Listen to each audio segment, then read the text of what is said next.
Namaskar, this is Firstpost and you're watching Vantage with me, Palki Sharma.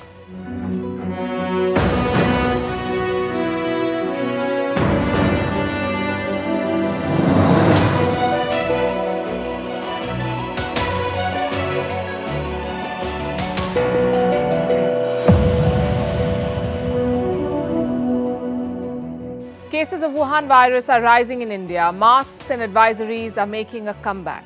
Meanwhile, the home country of the virus continues to stir trouble. China may be building a spy base in the Bay of Bengal. India has officially taken up the matter.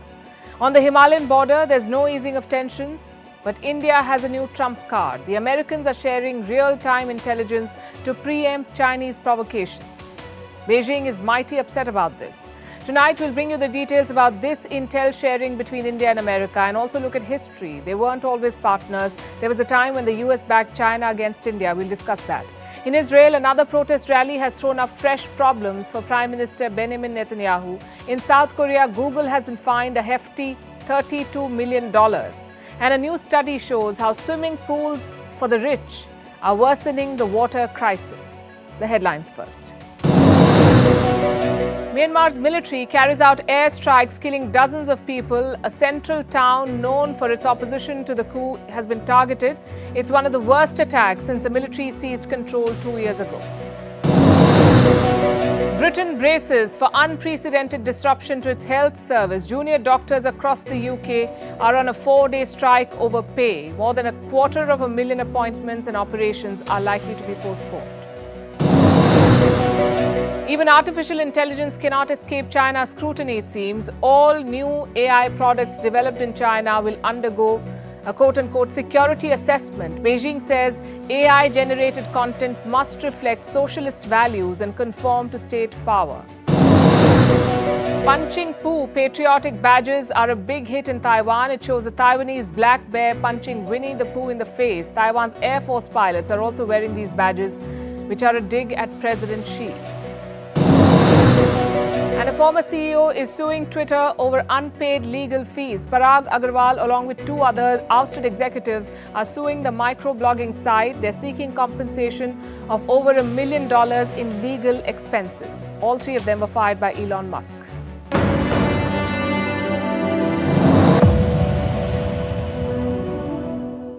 Tonight, we bring you the story of India's evolving partnership with the US. They have a common enemy in China, and they're working together to contain it. But it wasn't always like this. There was a time when the US trusted China to maintain order in Asia.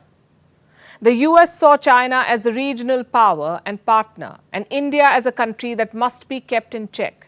Today, the same America is counting on India to contain China. It's a fascinating story of changing priorities and power equations. We'll start with the latest. Tensions between India and China are rising. Beijing provoked India first. We told you about it. It renamed 11 places in the Indian state of Arunachal Pradesh.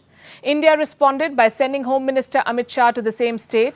He launched a development program and declared, and I'm quoting, that not even an inch of land can be encroached upon. China slammed the visit. It said this will hurt peace. Meanwhile, Indian and Chinese troops remain locked in a standoff in Ladakh. Things could go either way. But India is better prepared this time. It has a wild card up its sleeve. India has the support of the US. Washington is sharing real-time intelligence with New Delhi. They're tracking Chinese soldiers. They're watching their movements and sharing all those details with India. So we have a 2-pronged monitoring system now. Indian troops on the ground and American satellites in space. And this is a very significant partnership, not just for India and America, but also for the world. How did it come about? Because the US finally sees China as a threat, and to deal with this threat, the US is making a decisive pivot towards India. Beijing is an aggressive power.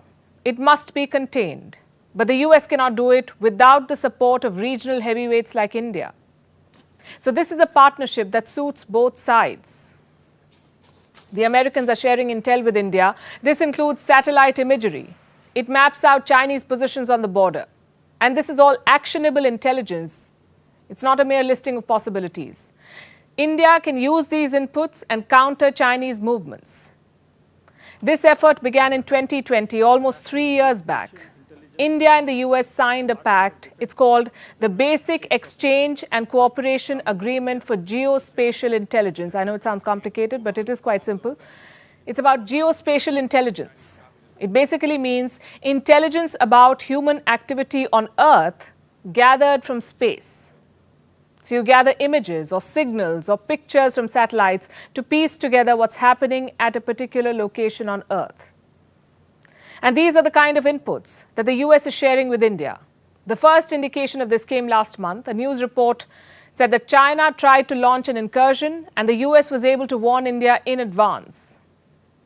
So even before the Chinese could do something, India had a warning. These were real-time inputs. The Americans were telling India what was happening on the Chinese side as it was happening, in real time. And this gave Indian troops time to prepare. They were able to push back the Chinese troops. This report came out last month, but the events happened last year in December. You may remember this, the border clash. It happened in the northeast, in the Indian state of Arunachal Pradesh. On the 9th of December 2022, Indian and Chinese troops came face to face. Thankfully, there was no violent confrontation. Troops on both sides suffered minor injuries and they disengaged immediately. But China was apparently completely taken aback by India's response.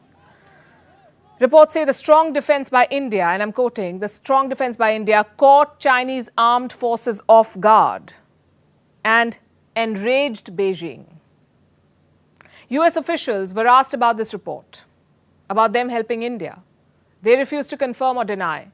The official response said, and I'm quoting again, "We do not have information on this issue for now."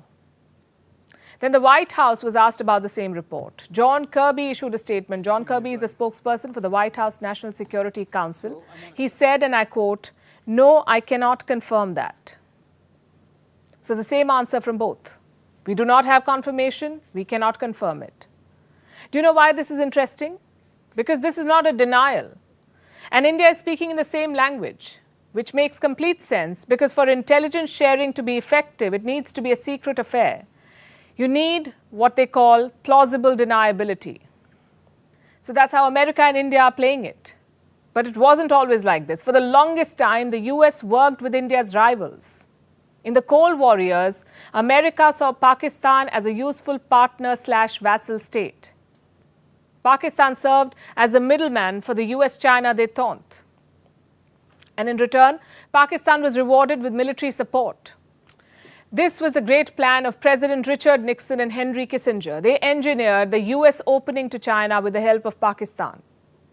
During the 1971 war, the US dispatched an aircraft carrier. It was called Enterprise. It was sent to the Indian Ocean apparently to boost the morale of Pakistan. As it turned out, Pakistan lost the war and Bangladesh was liberated. But Nixon reportedly wanted China to quote-unquote scare those goddamn Indians to death. That's what the US president said. And this policy continued for decades. I'll give you some examples. In the 1980s, China sold cruise missiles to Iran in violation of rules. But the US government resisted sanctions.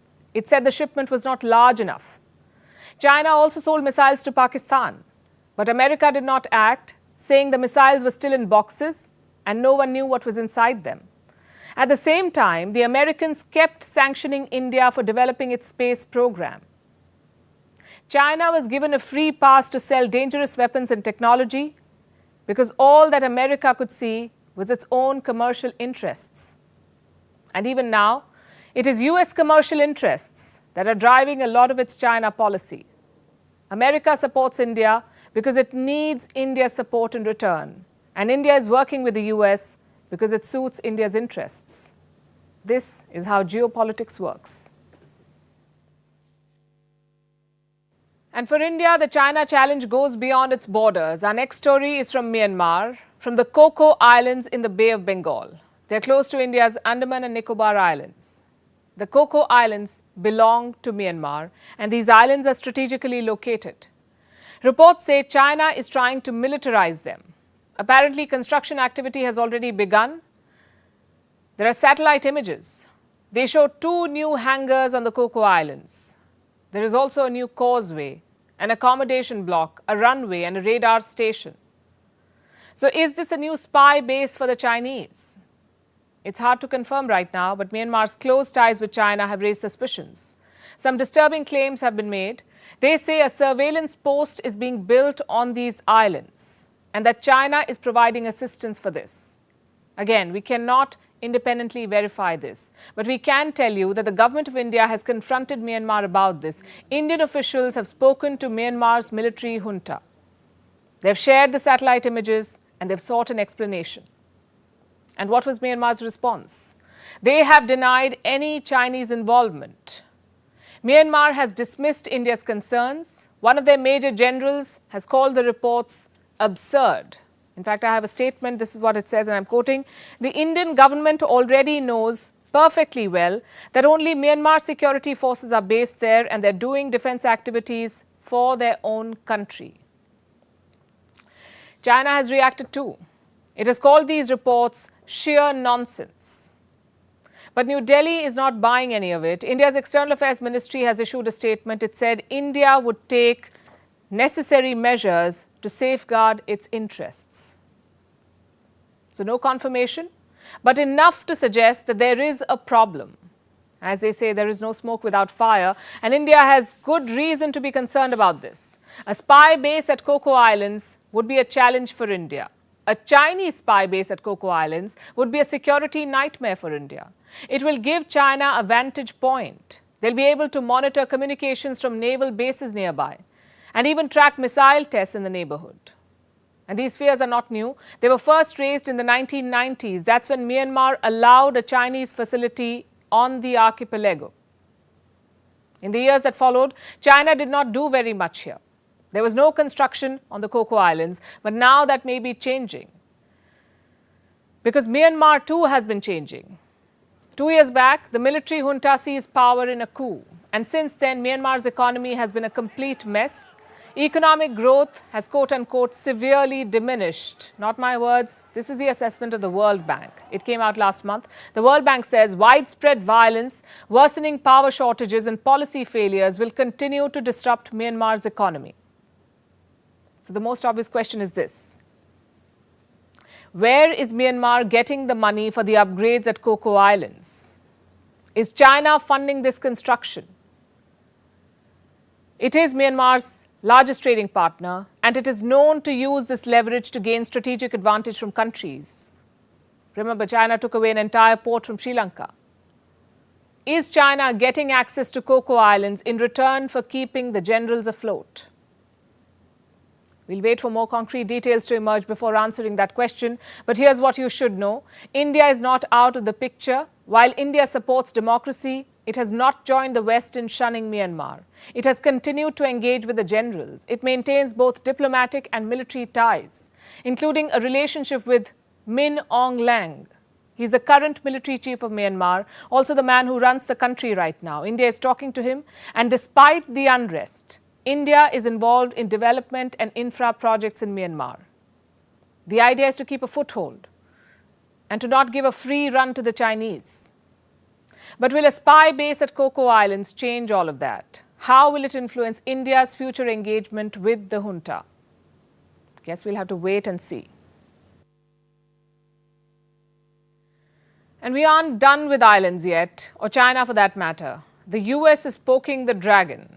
We can give you 2 examples from this week. Number 1 is from the Philippines. It is conducting a military drill with America, their biggest ever. Now, this is an annual affair, only this time it's much bigger. It's the largest display of American firepower in Asia, and it is aimed at China. Number 2, the US has sent a naval destroyer. It came close to the contested waters between China and the Philippines. This is the USS Milius. It's a guided missile destroyer from America's 7th Fleet. It was seen patrolling around the Spratly Islands. This is off the coast of the Philippines. Both Beijing and Manila claim this territory, the Spratly Islands. The US warship came very close to the Mischief Reef. The Mischief Reef is a coral outcrop. It is part of the Spratlys. It is claimed by the Philippines, but Beijing has been controlling it since the 1990s. And they've built a base here. The Chinese have built a base on Mischief Reef. It's a base that is protected by missiles. The Americans came within a distance of 22 kilometers from this base. China saw this as a provocation. What does the US say? It says it is only exercising the freedom of navigation. But look at the timing. Just a few days back, the US angered China over Taiwan. It hosted Taiwanese President Tsai Ing-wen. We told you about it. She met US House Speaker Kevin McCarthy in Los Angeles. China kept warning against the meeting, but America went ahead anyway. And on Saturday, this is what a US official said in Taiwan. We are doing everything we can in Congress to speed up these sales and get the weapons that you need to defend yourself. And we will provide training to your military, not for war, but for peace. You heard him.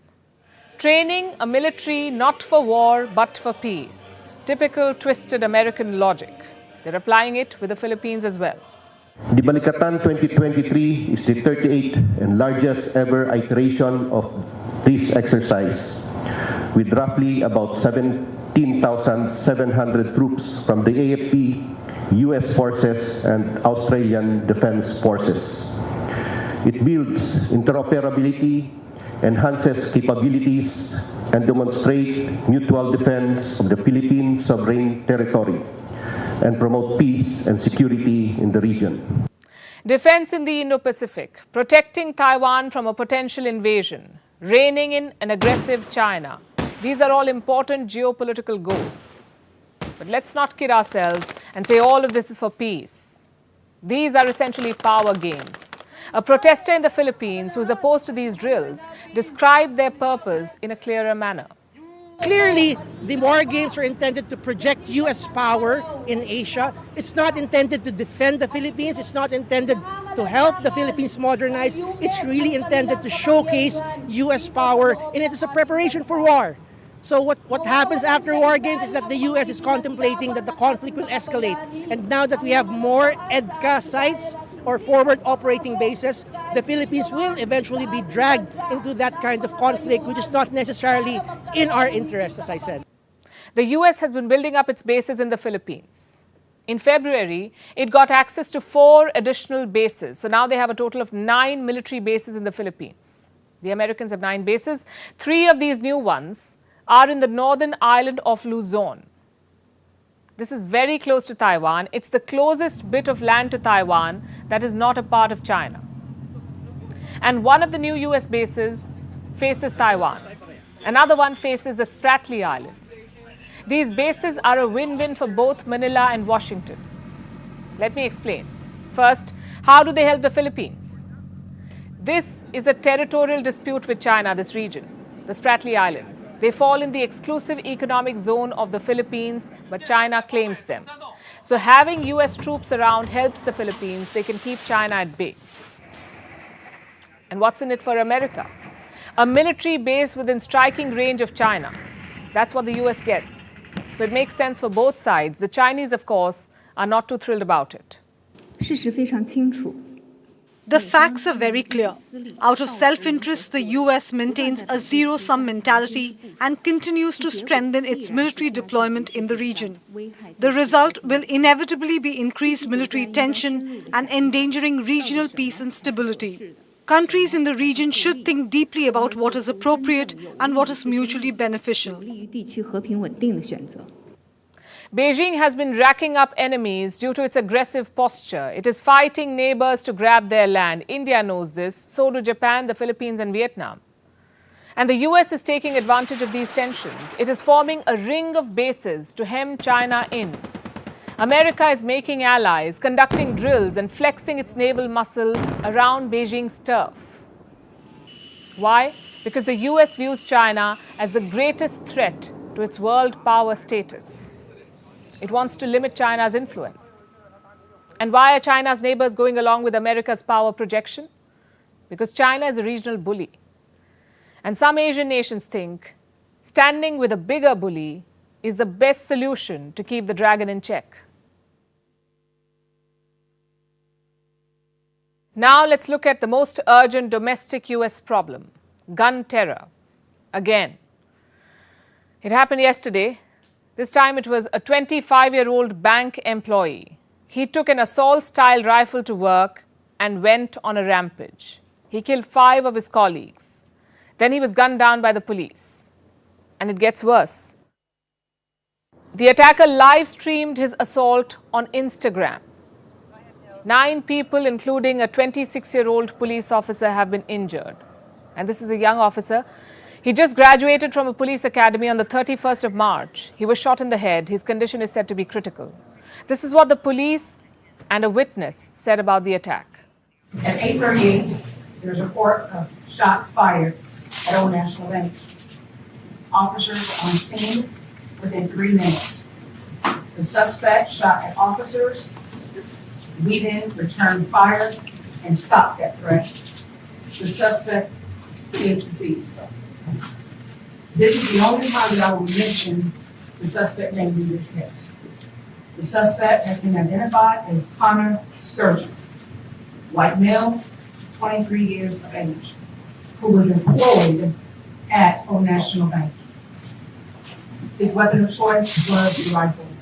An assault rifle, and just we heard a click, and the lady next to me turned around and said, "What the hell?" And then he just started shooting. Describe that again. Everything that you saw. He just started. He had a long assault rifle, and he just started. You hear the shots just start firing. What did he look like? I didn't see his face. Were you in a meeting? Yeah, we were in the back conference room. Whoever's next to me got shot, and hit bloods on me from it. The investigation is on. The shooter had been associated with the bank for years, we are told. He interned there for 3 summers. Then, more than a year ago, he got a job at the same bank. Reports say recently he was told that he would be laid off. So yesterday, he walked into his workplace with a rifle, and during the morning meeting, he began his killing spree. He left a note behind for his parents. The police have found it. They've also asked Instagram to take down the shooter's live stream, the live video of the assault. And Meta, the company that owns Instagram, has said that it has complied with this request. The rest of the American system is going through the motions. Elected officials are offering condolences and lamenting the violence. President Biden is once again asking for strict controls on assault-style rifles. Let's be clear about what this was. This was an evil act of targeted violence. And to add to that tragedy, a few blocks away, shortly after this happened, another man lost his life and a woman was shot in a completely different act of targeted violence. The 2 incidents appear to be entirely unrelated, but they both took lives. Today we saw another senseless act of gun violence, killed at least 4 Americans and injured at least 8 others, this time in Louisville, Kentucky. The President and the First Lady are praying for those killed and injured in the tragic shooting in Louisville and for the survivors who will carry the trauma for the rest of their lives. They are grateful for the LMPD officers who quickly and courageously stepped into the line of fire to save others. Biden posted this on social media yesterday, and he's right. Too many Americans are paying the price for the government's inaction.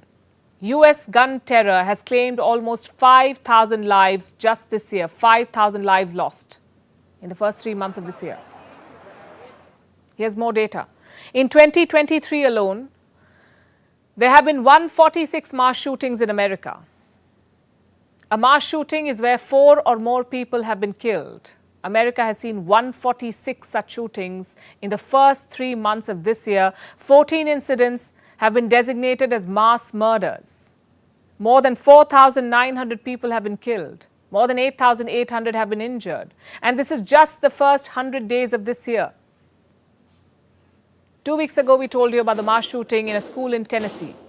And we fear we'll have more such stories to tell before the year is out, because these incidents are absurdly common in the US.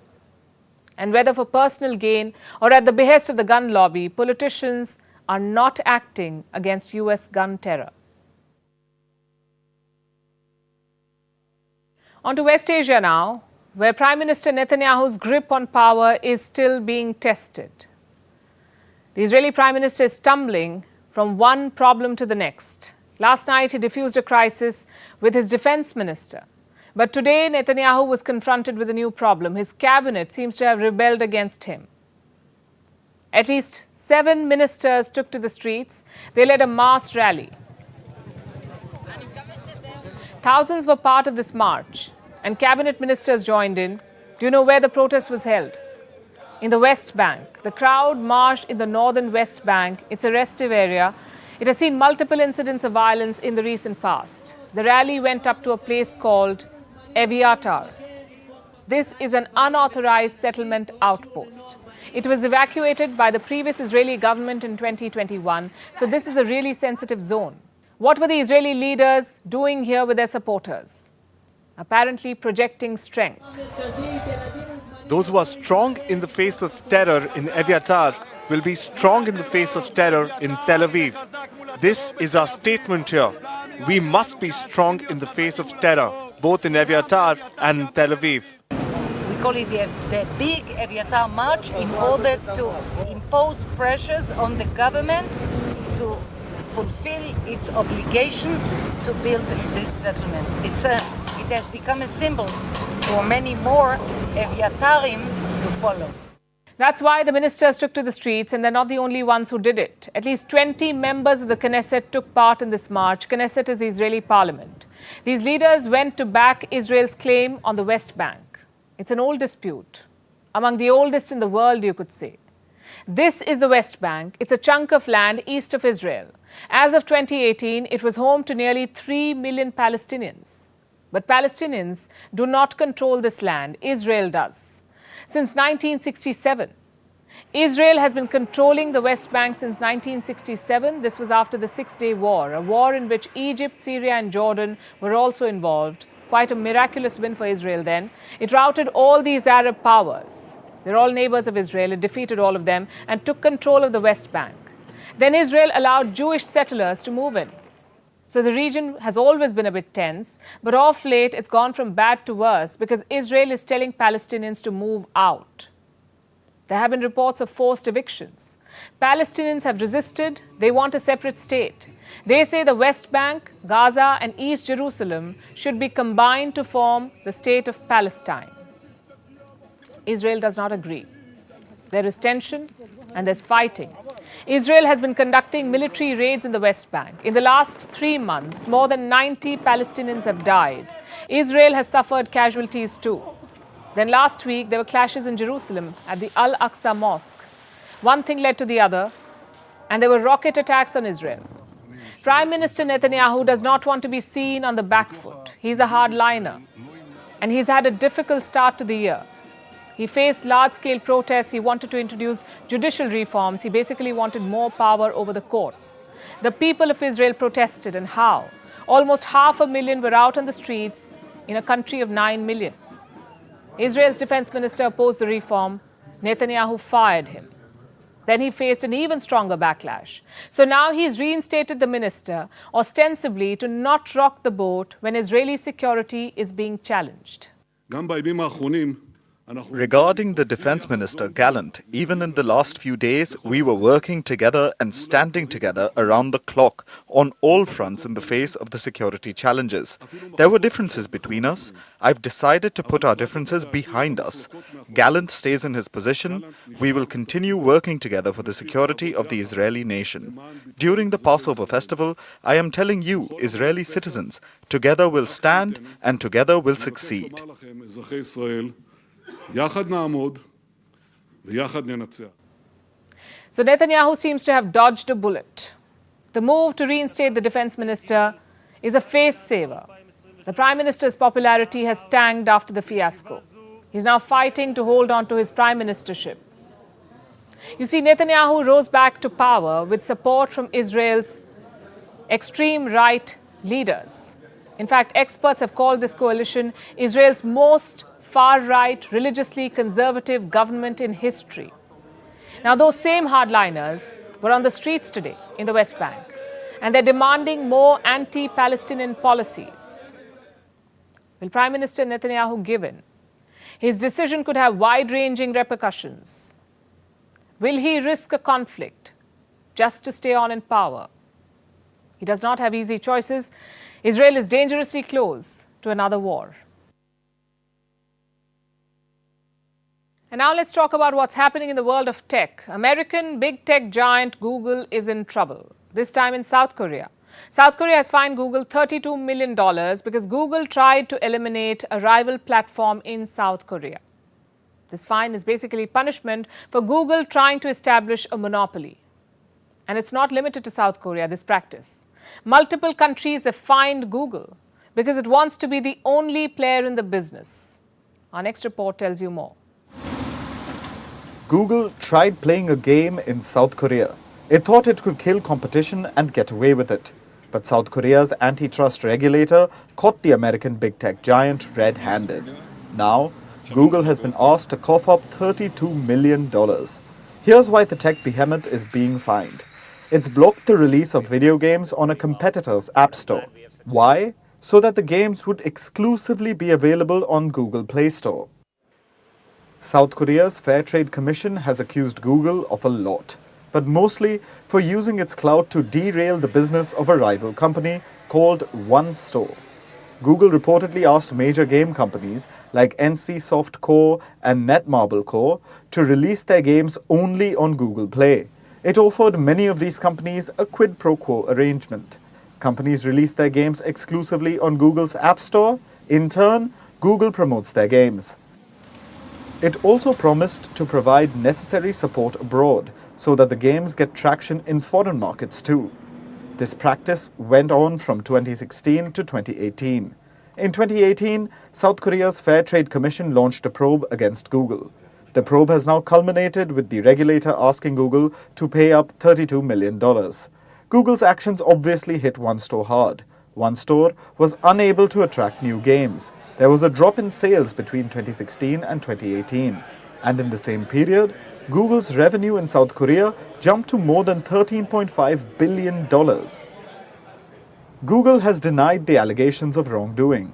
It says it does not stop other platforms from competing with it. But the Fair Trade Commission is very sure of its case. It says it has internal memos, documents and emails that show Google indeed tried derailing One Store's business. This isn't the first time Google has been in the crosshairs of antitrust regulators.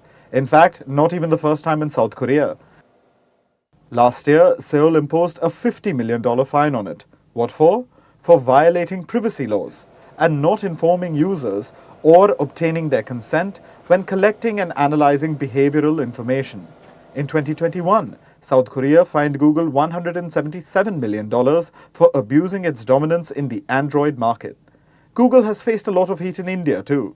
This was last year when India fined the tech giant $162 million for anti-competitive practices. The Competition Commission of India said Google leveraged its dominant position. It used it to protect its products like Chrome and YouTube from competitors. Google has landed in trouble in Europe too. In fact, Europe is particularly rough terrain for Google. Last year, the company was fined 4.1 billion euros. Any guesses why? Again, it abused its dominance of the market by imposing unlawful restrictions on Android phone manufacturers and mobile networks. In 2018, Google was fined a whopping $5 billion in Europe. So Google has been facing heat world over for misusing its market dominance and weeding out competition. And this has been going on for years. Yet, Google refuses to stop the practice. Evidently, the fines are not working. Perhaps it's time for countries to rethink their approach to tackle Google. Meanwhile, the US is coming under fire from allies for an old bad habit. America snoops on its friends. Yesterday, we told you about top secret documents that have been leaked. They showed which countries the US was snooping on: Ukraine, Israel, South Korea, the UAE, among others. Needless to say, they're not happy about it. The US is in damage control mode because it has a lot of damage to undo. America has been calling top officials in ally countries and telling them they should not be worried. U.S. officials have been in touch with relevant allies and partners over the last couple of days at very high levels, and I'll leave it at that. So we're taking this very, very seriously. There is no excuse for these kinds of documents to be in the public domain. They don't deserve to be in the public domain. They deserve to be protected. So we're going to get to the bottom of this. Two takeaways from what the White House has said on the matter. First, the US is in touch with its allies. And second, the problem is not the spying. The problem is the expose. How did it become public? That's what the US is really worried about. Remember, this is one of the worst leaks for the US in the 21st century. The last was perhaps in 2013, when Edward Snowden unleashed a storm by disclosing highly classified documents. America's allies are not amused, and they're saying it in so many words. We'll start with Israel. It is America's most important partner in West Asia. The leaked documents say that Israel's intelligence agency Mossad was behind the protests against Prime Minister Netanyahu. They also talk about how Israel could supply lethal aid to Ukraine. In response, Prime Minister Benjamin Netanyahu's office has released a statement. It has called the claims mendacious and without any foundation whatsoever. Then we have Australia, another important partner of the US in the Indo-Pacific. This is what Australia had to say about the leaks. The issue of maintaining the security of information is critical to the development of national capability and to the trust and confidence across allies and partners. And I appreciate that this, by reports, is a serious leak. It is being investigated seriously by US authorities, and they are engaging with partners in order to better understand the potential consequences of that information being released into the public. That was the chief of Australia's Defence Forces calling the leak a serious one. Australia is part of the Five Eyes intelligence community. The US, the UK, Canada and New Zealand are also the members. These are 5 countries, including Australia, of Five Eyes that share intelligence. All members have asked for briefings from Washington, D.C. and they're yet to get a concrete response.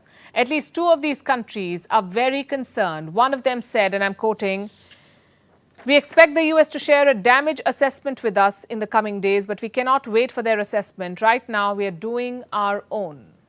Another member was worried about the leak hurting Ukraine's interests. The leak talks about the war. It says the battle for Donbas region will be stuck in a stalemate throughout this year. It also details Ukraine's weaknesses and vulnerabilities. So while countries are measuring their public responses, they're privately quite frustrated with the Americans.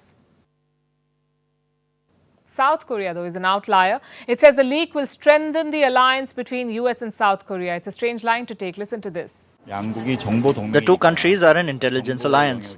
We closely cooperate in terms of intelligence activities on important issues.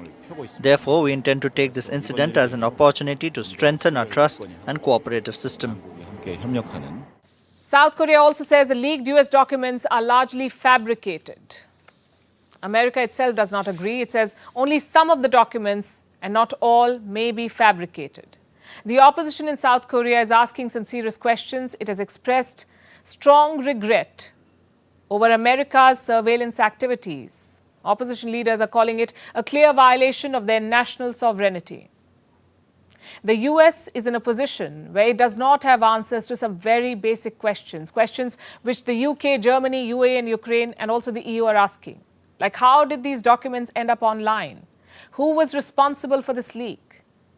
And what is the US doing to remove this information from social media? Washington has no answers.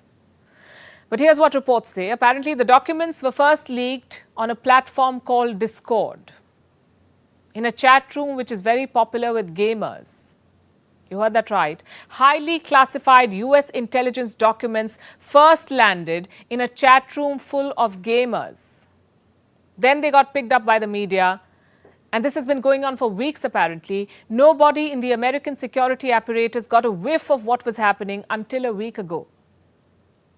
This is both concerning and embarrassing for the United States.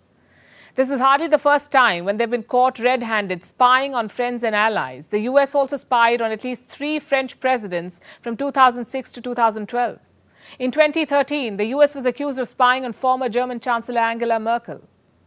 It was monitoring the Chancellor's phone calls for many years. Subsequent leaks revealed that several German politicians were also being spied on. And these are just the most recent instances. Washington has been into such shady activities for a long, long time, but the world is only now realizing the scale of American espionage. Meanwhile, the Wuhan virus is making a comeback in India. Cases continue to rise. Face masks and familiar words of caution are back in fashion. India saw more than 5,600 cases and 21 deaths in the last 24 hours. This is the highest tally in 7 months. Hospitals across the country carried out a mock drill today. It was to check the preparedness of the healthcare system. India's health ministry has asked people to remain vigilant. It has also requested states to ramp up testing. But why are cases going up now? And more importantly, should this surge worry you? Our next report has the answers.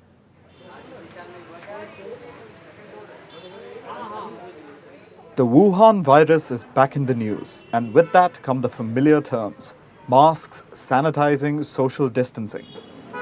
But why are we talking about it now?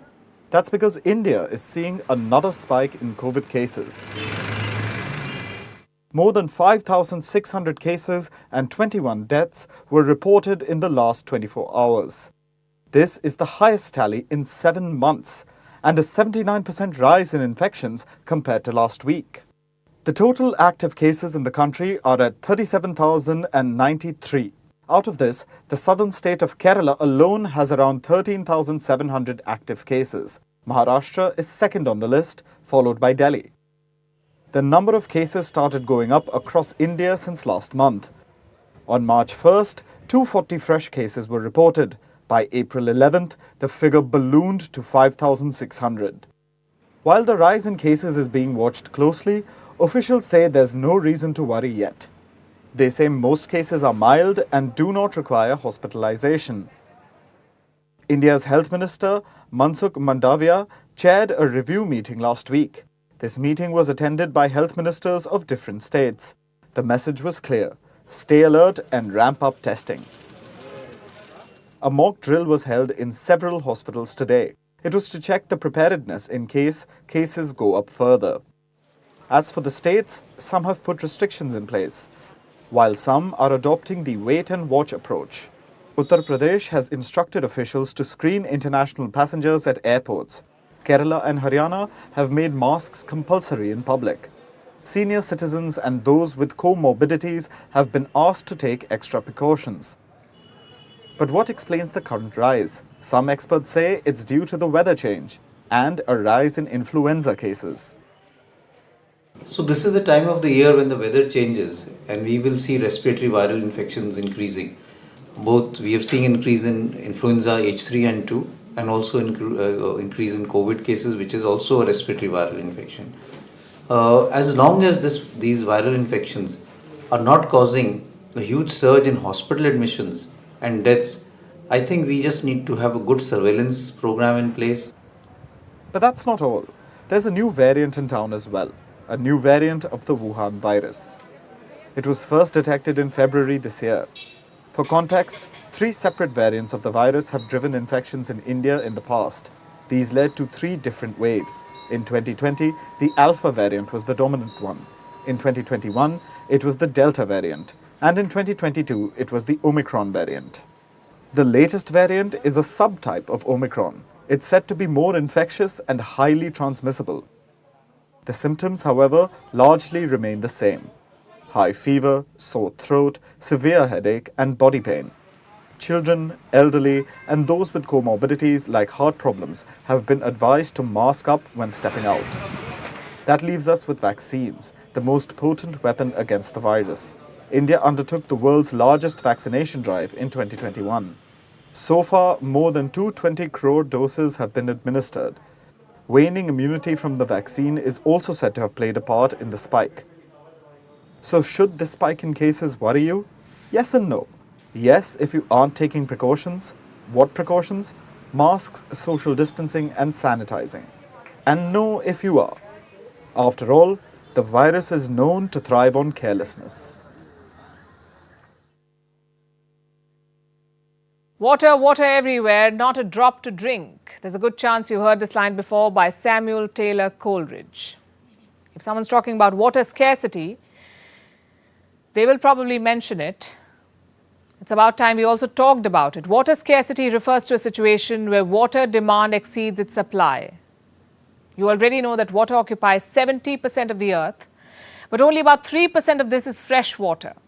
And out of this, only 1.2% can be used as drinking water. And the worst part is this: we're quickly running out of that too. In 2016, a study said, for most of the world, the era of cheap and plentiful drinking water has passed. But here's what this line does not say. This doesn't apply to the rich, because their swimming pools continue to sparkle like emeralds scattered across their vast properties. Their lush green gardens remain well watered. Their fast cars are always clean and shiny, and with this, they're driving water crises in cities. We suffer due to the lack of water. Many times we don't wash our own clothes and they remain dirty for months. We have neighbors who give us water. पुरुषों को तो क्या है कि वो तो नहा धो के सब ड्यूटी पे अपना काम शुरू हो जाता है। वो दिक्कत तो औरतों को आती थी ज़्यादा, तो घर का काम, पानी की सारी समस्या तो औरतों को आती है। बर्तन धोना पानी से, कपड़े धोना पानी से, हर चीज़ की समस्या पानी औरतों को ही आती है। Water is the best insurance you can have. There is nothing without water. There is no vegetation. In other words, what is the cost of fancy infinity pools? A drained groundwater system, thousands going thirsty, and the lack of basic sanitation facilities for many. The rich enjoy the benefits of water, while the poor pay for them. And this is according to a recent study. It used South Africa's Cape Town as a case study. The richest people here use 50 times more water than the poorest. They've suffered several years of drought, and when the day zero crisis struck, the poorest were left without water for their very basic needs.